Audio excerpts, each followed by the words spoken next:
Sam, a newly commissioned notary public in New York, performs several actions. He drafts a mortgage and a trust document for his neighbor and charges a fee, even though Sam is not an attorney. He also agrees to represent his neighbor in a small claims court proceeding.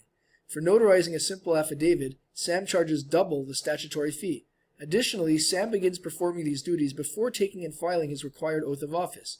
When a local election inspector requests that Sam administer their official oath, Sam refuses outright. Which of the following statements are accurate under the laws provided? 1. Preparing a mortgage and trust for another person for a fee without being an attorney is considered the unauthorized practice of law. 2. Representing another individual in a small claims court proceeding without being duly admitted as an attorney constitutes unauthorized practice of law.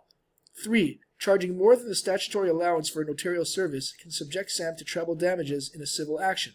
4. Acting as a notary public without having taken and duly filed a required oath of office is a misdemeanor.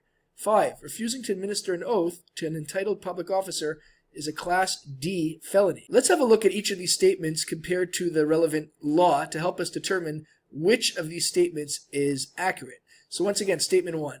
Preparing a mortgage and trust for another person for a fee without being an attorney is considered the unauthorized practice of law.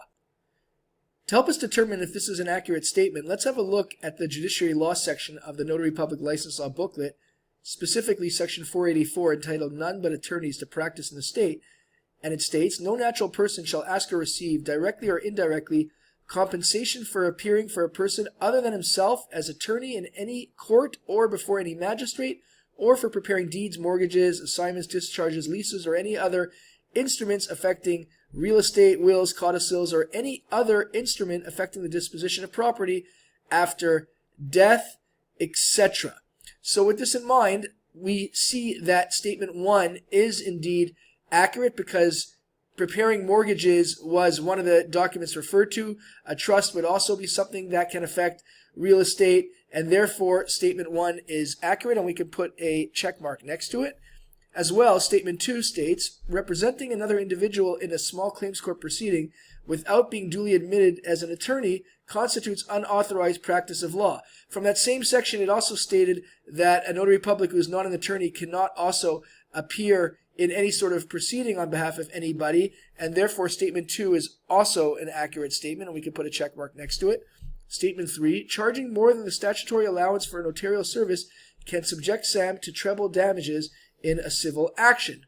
If we have a look at Section 67 of the Notary Public License Law booklet entitled Fees of Public Officers, under Section 2 it states that an officer or other person to whom a fee or other compensation is allowed by law for any service shall not charge or receive a greater fee or reward for that service that is so allowed.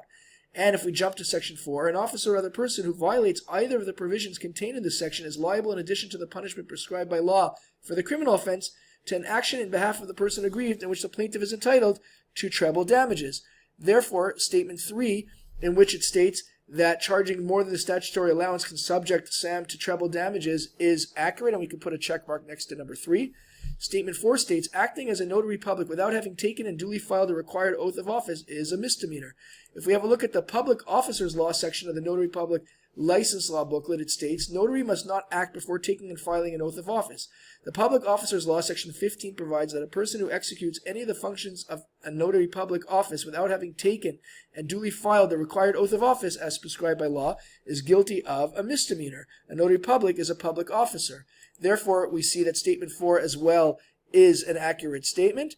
And finally, Statement 5 states, refusing to administer an oath to an entitled public officer is a Class D felony. Now, if we have a look at Section 195 of the Notary Public License Law booklet entitled Official Misconduct, it states that a public servant is guilty of official misconduct when, with intent to obtain a benefit or to injure or deprive another person of a benefit, and we can jump to Section 2, he knowingly refrains from performing a duty which is imposed upon him by law or is clearly inherent in the nature of his office. However, what we see here is that official misconduct is a Class A misdemeanor. In fact, it is not a Class D felony, as Statement 5 states, and therefore 5 is inaccurate, and we should put an X next to it. So with all this in mind, let's have a look at the 4 choices to determine our solution. Choice A states 1, 2, and 3 only are accurate. This is incorrect because Statement 4 is also accurate. Therefore, Choice A is not our solution. Choice B states 1, 2, 3, and 4 only are accurate. This aligns with the 4 check marks I have above next to 1, 2, 3, and 4, but not 5, and therefore is our solution. But to be in the habit of looking at all 4 choices, let's have a look at choices C and D. Choice C states 2, 3, and 4 only are accurate. This is incorrect because statement 1 is also accurate, therefore choice C is not our solution. And finally, choice D states 1, 3, 4, and 5 only are accurate. This is incorrect because 5 is not accurate, whereas 2 also is accurate, therefore choice D is not our solution, which indeed leaves choice B, 1, 2, 3, and 4 only, as the correct solution.